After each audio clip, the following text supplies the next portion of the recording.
जय हिंद, वंदे मातरम। साथियों, आज की क्लास में रेलवे ग्रुप डी के इम्पोर्टेंट क्वेश्चंस लेकर आए हूँ। दोस्तों, आप सभी के लिए वही क्वेश्चंस लिए हैं जो आपके एग्जाम के लिए काफी हेल्पफुल रहेंगे। तो चलिए दोस्तों, स्टार्ट करते हैं आज की क्लास। तो चलिए साथियों, देखते हैं क्वेश्चंस। सबसे पहले देखेंगे करंट अफेयर्स के क्वेश्चंस, क्योंकि करंट अफेयर्स बच्चों को पागल बना के रखा है, दिमाग खराब करके रखा है। लेकिन आप टेंशन मत लीजिए, आप हमारे साथ जुड़े हैं, आपको परेशान नहीं होने देंगे।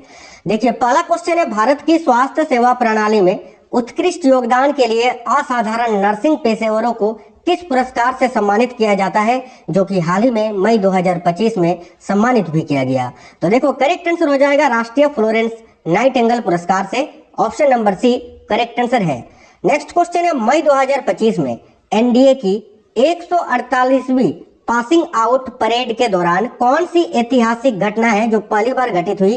देखिए, इस क्वेश्चन का correct answer option number B होगा कि पहली बार महिला कैडेटों की भारतीय सशस्त्र बलों में नियुक्ति की गई। इसमें याद रखना करेक्ट आंसर हो जाएगा ऑप्शन नंबर बी।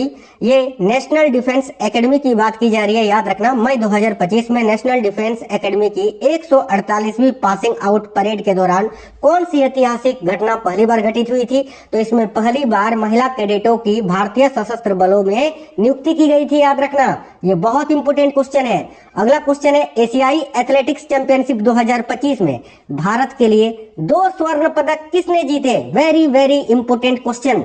देखिए, करेक्ट आंसर हो जाएगा गुलवीर सिंह जी ने। गुलवीर सिंह करेक्ट आंसर होगा, जो जिनका संबंध 10,000 के स्टीपल चेज रन से है। ठीक है, ऑप्शन नंबर बी इस क्वेश्चन का करेक्ट आंसर हो जाएगा। अगला क्वेश्चन है, कौन सा भारतीय राज्य राष्ट्रीय रूप से निर्धारित 95% यानी 95% पूर्ण साक्षरता के मानदंड को पार करने वाला दूसरा राज्य बन गया है। तो साथियों, नव साक्षरता कार्यक्रम जो है ना, उल्लास, इसके अंतर्गत दूसरा पूर्ण साक्षर राज्य कौन सा बना है, तो गोवा। पहला कौन सा है साथियों, तो याद रखना मिजोरम।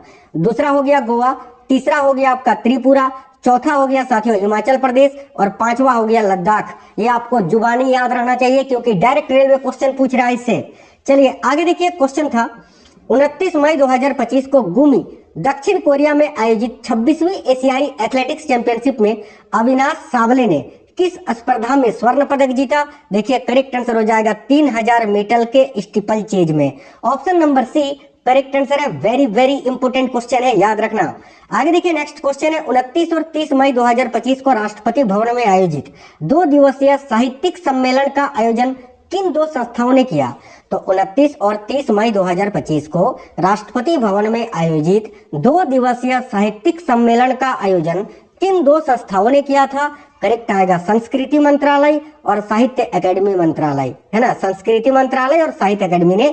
ऑप्शन नंबर बी यहाँ आपका करेक्ट आंसर हो जाएगा। इसी तरह साइंस के भी अभी क्वेश्चन जो आएंगे ना, वो बहुत ही इंपोर्टेंट क्वेश्चन होंगे। बिल्कुल वही टॉपिक, बिल्कुल एनसीईआरटी ओरिएंटेड 9th 10th का, जो कि जिस टाइप से क्वेश्चन आपको रेलवे पूछ रहा है ना, वही क्वेश्चन आपको करवाएंगे। ध्यान से पूरा क्लास देखना है, और साथियों वीडियो को लाइक जरूर कर देना यार, आपके लिए इतनी मेहनत कर रहे हैं। देखो, क्वेश्चन है, एशियाई एथलेटिक्स चैंपियनशिप 2025 कहां पर आयोजित की गई थी। तो दक्षिण कोरिया के गुमी में। याद रखेंगे, बहुत इंपोर्टेंट क्वेश्चन है, दक्षिण कोरिया के गुमी में।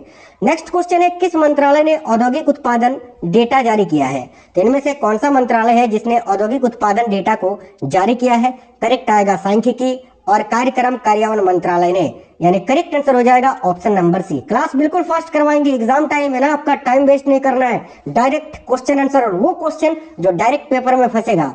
देखिए, भारत में खरीफ की फसलें आमतौर पर कब बोई जाती है। भारत में जो खरीफ की फसलें होती हैं, ये आम तौर पर कब बोई जाती है। तो जून जुलाई में बोई जाती है। Option number C correct answer होगा। नेक्स्ट बहुत इंपोर्टेंट क्वेश्चन है, एशियाई एथलेटिक्स चैंपियनशिप 2025 में पुरुषों के 10 मीटर दौड़ में स्वर्ण पदक अभी किसने जीता। अभी बताए थे ना, गुलवीर सिंह ने 2 गोल्ड मेडल जीता है, याद रखना, एशियाई एथलेटिक्स चैंपियनशिप में। ठीक है, आगे देखते हैं। अगला क्वेश्चन है साथियों, निम्नलिखित में से किसे लोक संगीत में उनके योगदान के लिए 2025 में मरणोपरांत पद्म विभूषण मिला था। तो करेक्ट आंसर हो जाएगा शारदा सिन्हा को। बिहार की शारदा सिन्हा है ना, याद रखना, जो खास तौर पर छठ पूजा के गाना गाने के लिए जानी जाती थी, है ना। चलिए नेक्स्ट क्वेश्चन है, सीबीडीटी की 27 मई 2025 की घोषणा के अनुसार आयकर रिटर्न यानी आईटीआर दाखिल करने की नई अंतिम तिथि क्या निर्धारित की गई थी। तो देखो, यहाँ करेक्ट आंसर हो जाएगा 15 सितंबर 2025, ऑप्शन नंबर सी। नेक्स्ट है, प्रतिवर्ष दुनिया भर में विश्व तंबाकू निषेध दिवस किस तारीख को मनाया जाता है। तो प्रतिवर्ष दुनिया भर में विश्व तंबाकू निषेध दिवस जो है ना साथियों 31 मई को मनाया जाता है। Option number C correct answer हो जाएगा। प्रतिवर्ष 30 मई को भारत के किस राज्य का स्थापना दिवस मनाया जाता है? याद रखिए 30 मई को जो है ना गोवा राज्य का स्थापना दिवस मनाया जाता है। आगे बढ़ने से पहले एक और जानकारी आपको दे देता हूँ।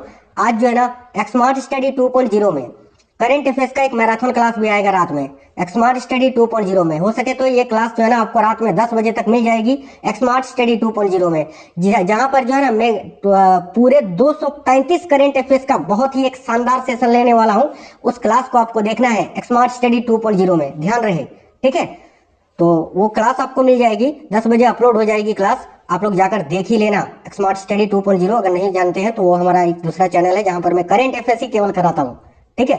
तो ध्यान से देखिएगा, प्रतिवर्ष 30 मई को भारत के किस राज्य का स्थापना दिवस मनाया गया? तो गोवा का ऑप्शन नंबर भी करेक्ट आंसर है।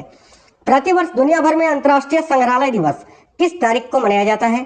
तो प्रतिवर्ष दुनिया भर में अंतर्राष्ट्रीय संग्रहालय दिवस इंटरनेशनल म्यूजियम डे ये कब मनाया जाता है साथियों? तो देखो करेक्ट आंसर यहाँ आपका हो जाएगा 18 मई को। 18 मई करेक्ट आएगा, ऑप्शन नंबर बी। दक्षिण पश्चिम मानसून 2025 केरल में कब पहुंचा था? तो अभी दक्षिण पश्चिम मानसून देखिए जिससे भारत में सबसे अधिक वर्षा होती है, ये सबसे पहले जो है ना भारत के केरल राज्य में पहुंचता है। और इस वर्ष जो है ना कब पहुंचा था? तो याद रखना 24 मई को ही। ऑप्शन नंबर भी करेक्ट आएगा 24 मई। मई 2025 में सुप्रीम कोर्ट द्वारा जारी कैडर समीक्षा आदेश में कौन से बल शामिल है?